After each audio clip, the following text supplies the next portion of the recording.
In today's video, this 1973 Plymouth Satellite Plus is going to hit the road for the first time in 30 years.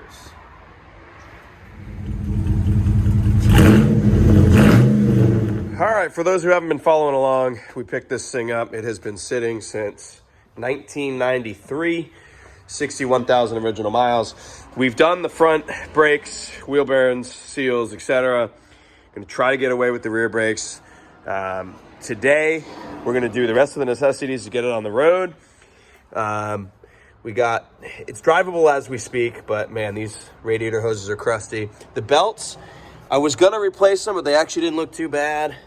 This one here, your power steering belt, was actually quite loose, and I think that's causing the belt squeal because the belts themselves really don't look too bad. So, we got some parts. We have radiator hoses, valve cover gaskets. So the passenger side valve cover leaks like a sieve. So we've got valve cover gaskets. We've got thermostat housing. While we're doing the top radiator hose, we might as well. We're going to be right in it here. So might as well get that done as well. Let's see what we got for a magnet. Here we go. I don't even know what that is. An Opal. Well, man, if Rock Auto stocks parts for an Opal, that's impressive. Because I've heard of an Opal, but I've never seen this particular Opal. All right. Onto the toolbox she goes. All right, we've got about 15 seconds of daylight here. So, because it's winter and it gets dark at like 5 something. So, we're going to bring in the old shop vac, clean up around these valve covers. It's disgusting under this hood, man, crazy. I'm gonna shop vac as much as I can here, and then we'll just pull valve covers off one at a time. This will give us a little bit of an opportunity to check the health of the engine as well when these valve covers are off. See what the rocker arms, push rods, etc. look like.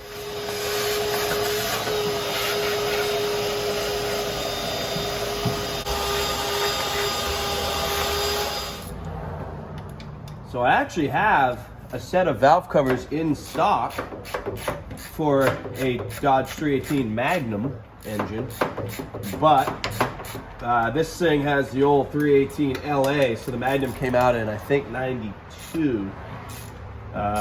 This, obviously, being a car from the early 70s, has a 318 LA, which has, the bottom ends are pretty similar, but the heads are drastically different between the Magnum and the LA engine.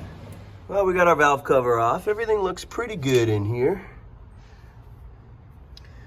Looks like a worn out old Mopar. Taking a scraper to this gasket surface, still doesn't look great. Might have been why it was leaking. See how pitted that is? So, we'll see what a new gasket does. The valve covers themselves, they don't look very good. I cleaned them up some here, but the paint and the finish is coming off of them.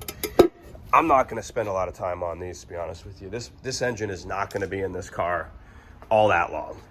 I'm going to cruise her as is, but I'm not going to put a lot of time and energy into making it look anything special. This car is going to have a 440 in it at some point here in the somewhat near future. So we're just going to change the gasket so it's more functional. It doesn't smell like oil when you drive it. And we're going to run it like that. So got our new Molly gaskets here, and we're going to slide this on, pop that valve cover back on.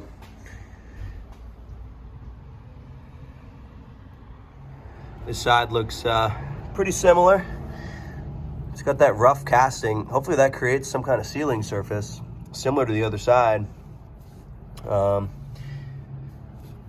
Haven't cleaned up the gasket surface on this side yet. I think the guy before used some kind of grease. Didn't show you the old gasket here. Might have been some kind of blue RTV or something he used in addition to the gasket. But in any case, these gaskets are pretty shot. Definitely time for some new ones. The other valve cover looks similar.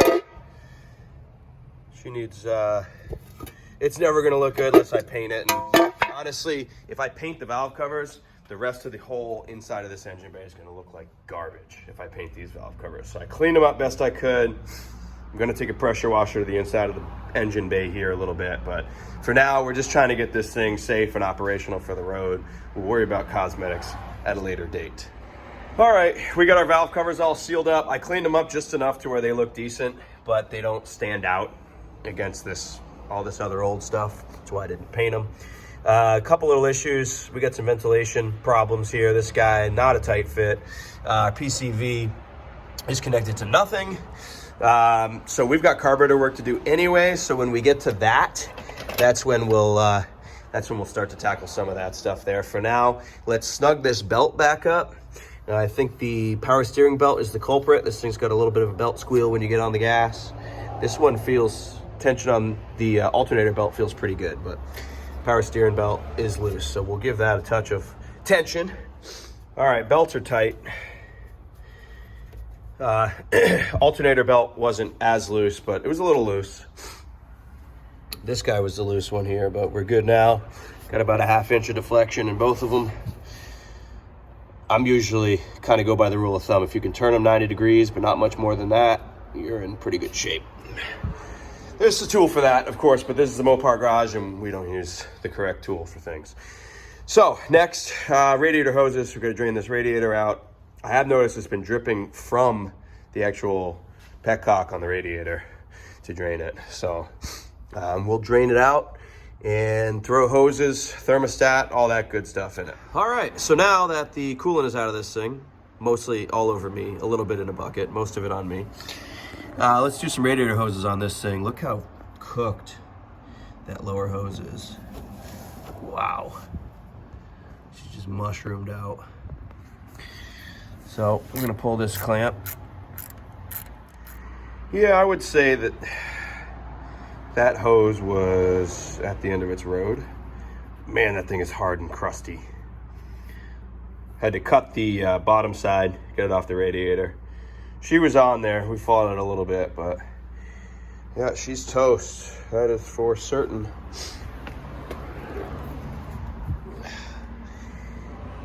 Yeah, that's better. I'm gonna clean up the neck of this water pump in here where this lower hose mounts to.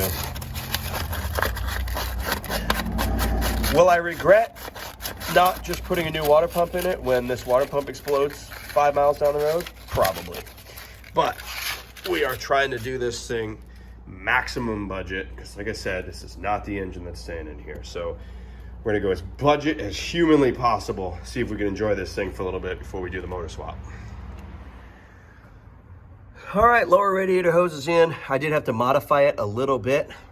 Had to take this much off the radiator side and this much off the water pump side. It was rubbing the cradle down here. So we got clearance now. We got about a 1/2 inch of clearance, but it started out a little bit too long. So that one fought me a little bit. Time to do the top one.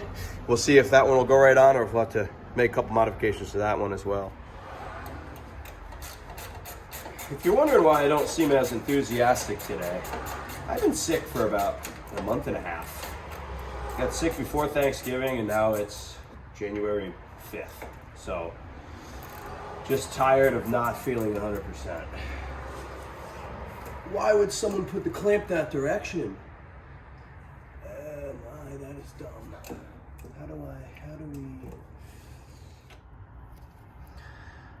So somebody put the hose clamp that direction instead of facing out. So I can't get a ratchet in there. Well, that was an adventure. The guy had the clamp right in the way of not only this bolt, but it was up against the air conditioning compressor. So I couldn't get to the clamp or the bolt. So I had to take a hammer and tap the clamp around to get to this bolt. So anyway, I don't know who puts a clamp on like that, but car did have a thermostat in it, which is always a good sign. If it doesn't, that probably means it was overheating at some point. Hose, slightly different. There was like 3 or 4 different hoses you could get for this thing. one with factory AC, one with Mopar accessory added after the fact AC, and one without AC. So this car has factory air conditioning. So this is the correct hose, but it does look like I'm gonna have to probably snip a little bit off this one too. The shape's slightly different. We'll see when we get it on there. I'm gonna clean this gasket surface up. Oh, she's got a torquer intake on her. All right. I'm gonna clean this gasket surface up real quick, and then we'll put our new thermostat, new housing, upper radiator hose, and time for carburetor work. So similar to the cylinder heads, the gasket surface on this torquer intake is all grainy, and the casting is just terrible. This must be an old torquer intake. This must have been, well, it was parked in 93, so it had to be pre-93, but I'm thinking with the casting looking like that, I'm thinking 70s, late 70s. There's a lot of machining improvements that came along in the 80s with computerization and everything. Anyway, hopefully it seals.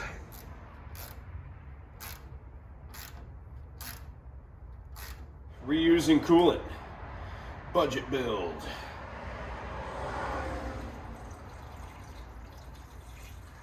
All right, now let's cold start this thing. Bleed the air out of her.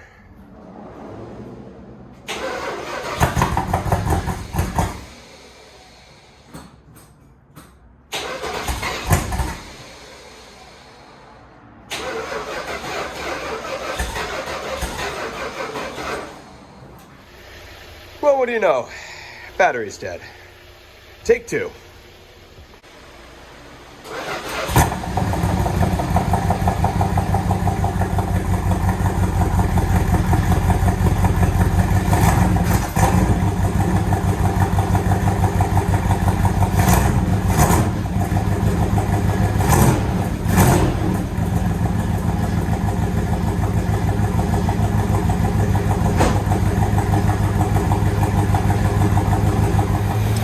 That did fix the belt squeal.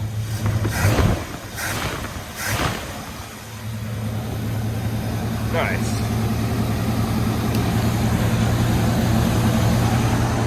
Sitting here waiting for the thermostat to open. New problem identified. We've got a coolant leak in our heater junction there.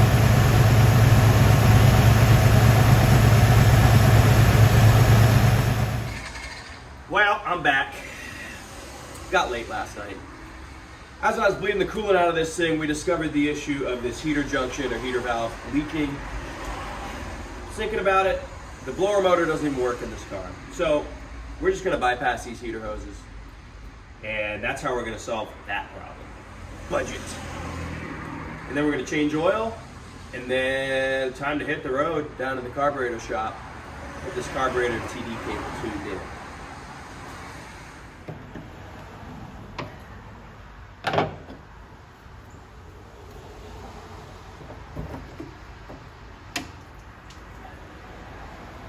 Making a mess, like always.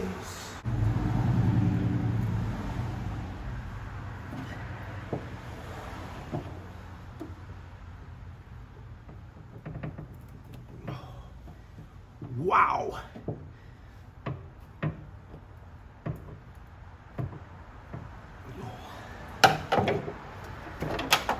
Okay, success. So I'm gonna cut these hoses back, get this super crusty section out of it.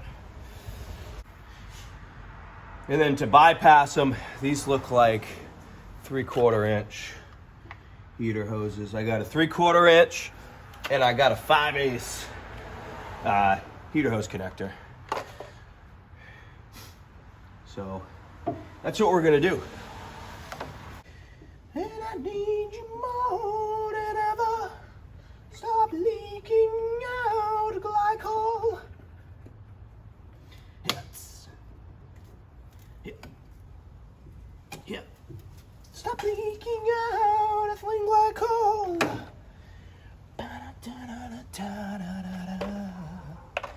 It's a total eclipse of the heart. I wasn't able to get this coolant system to bleed out completely last night. So instead of taking the thermostat off again, I'm just gonna take this heater hose that goes in right below the thermostat, pour some antifreeze into that, and see if we can get some inside this side of the motif. Okay.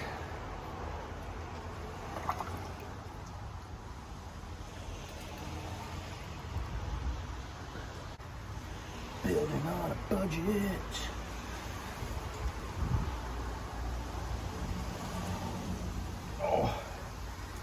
Oh, this is a crusty old hose.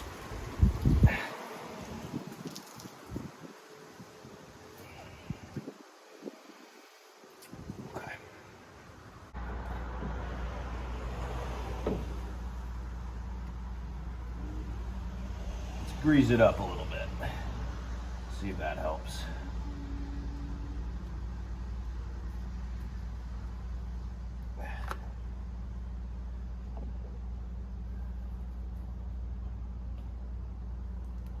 Oh yeah, it does. Of course it does.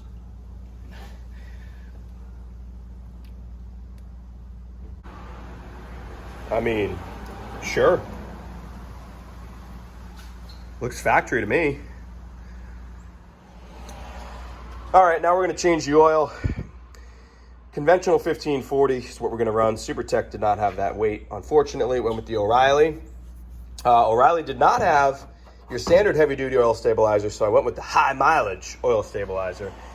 This thing is under 75,000 miles, but this motor's a little tired. So went with that and the Wix filter. So we'll change the oil in this thing quick, fire it back up, and get the coolant the rest of the way bled out of it. All right, we got our high mileage Lucas Oil stabilizer going in. And then we'll put the old 1540 to her and fire it up again. See if we can get this coolant system the rest of the way bled.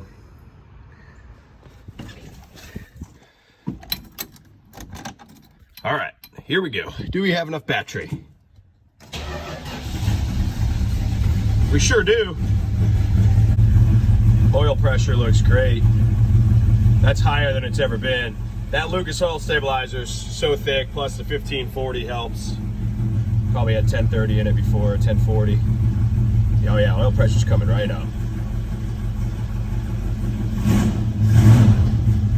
Nice. That's what I like to see. That old oil pressure was sitting at about a quarter, which is enough, but it didn't make me feel good about the health of this engine. That looks much better. All right, we've got way more coolant activity than last night already. Like that.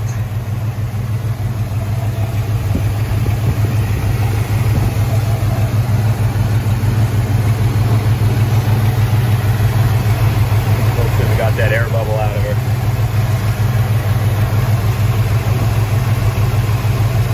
Squeezing this upper hose, see if we can get some more out.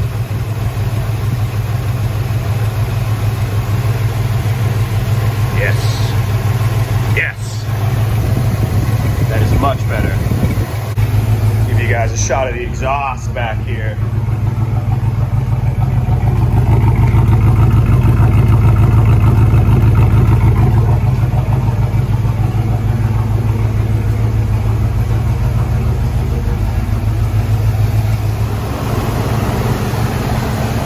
Let it pressurize, see if our repair holds here.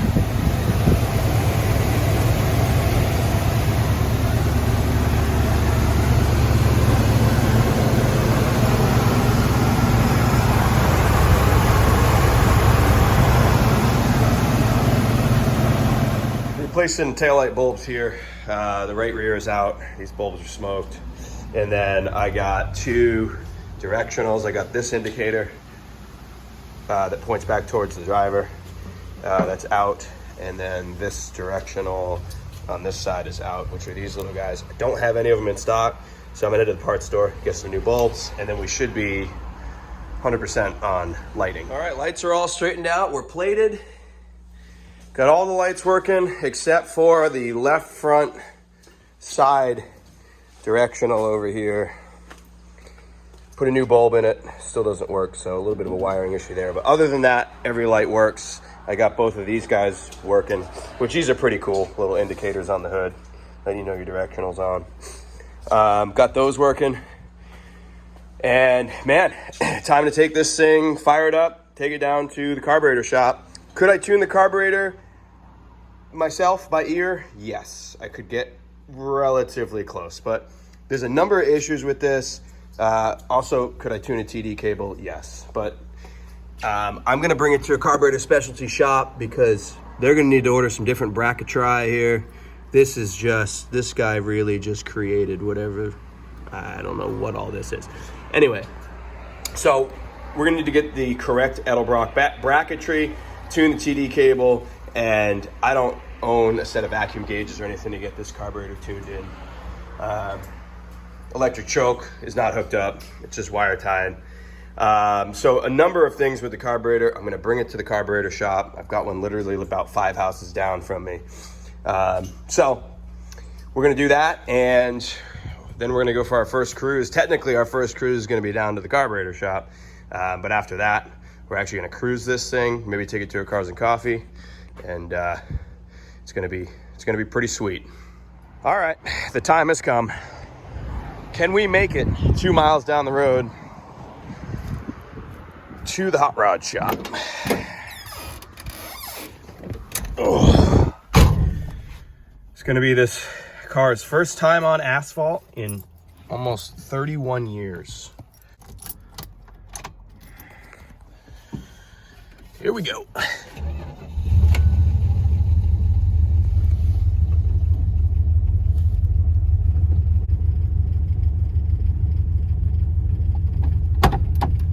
All right, here we go.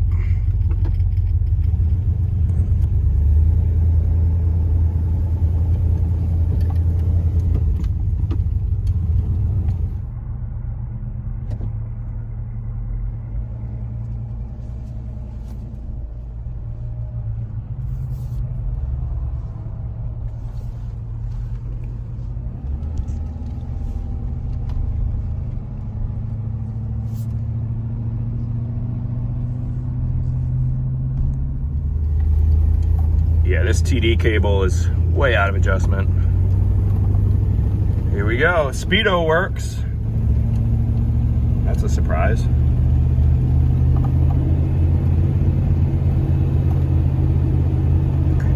Yeah, TD cable's way out. She won't shift. Let's see if we can manually put it in a second. Nope. We've got 1 gear, boys.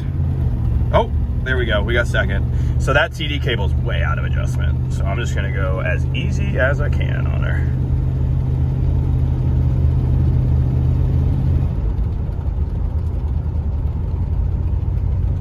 She goes down the road pretty good.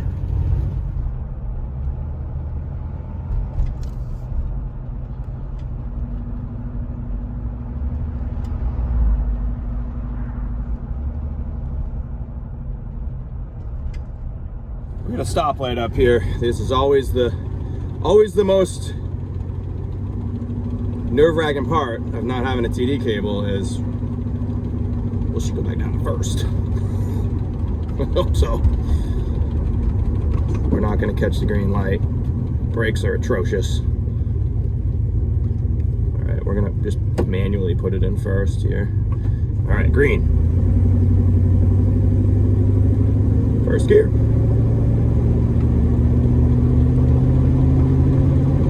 Okay, give her a second.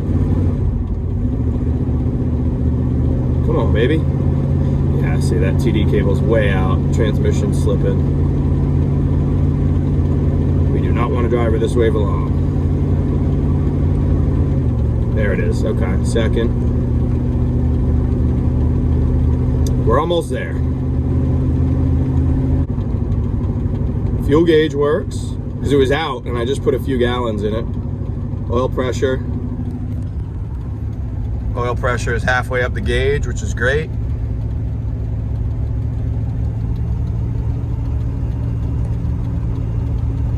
All right, here we go. OS performance.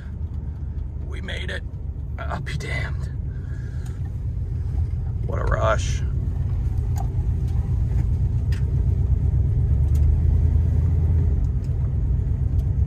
awesome. Oh God, these brakes are bad. All right. I can't believe it. We made it. Success. We made it. Plymouth Satellite's first time on the road in 31 years is complete. Went okay. You can tell that TD cable's not adjusted right. It was, in fact, before I left, I probably should have put a little more attention on it, but luckily it's not a long trip. It eventually would shift into second, but I didn't want to play with third. I just took it slow and got down there. This video is already getting to the length I like to cut these videos off at. So we'll end it here. Next video, we're gonna do our first real test drive on it and then maybe film some at the first Cars and Coffee event, which is coming up here in a couple days. So hopefully test drive goes okay, the extended test drive, once the TD cable and carburetor are tuned in, and we can get to that Cars and Coffee without any troubles. So thanks for watching, appreciate it. See you on the next one.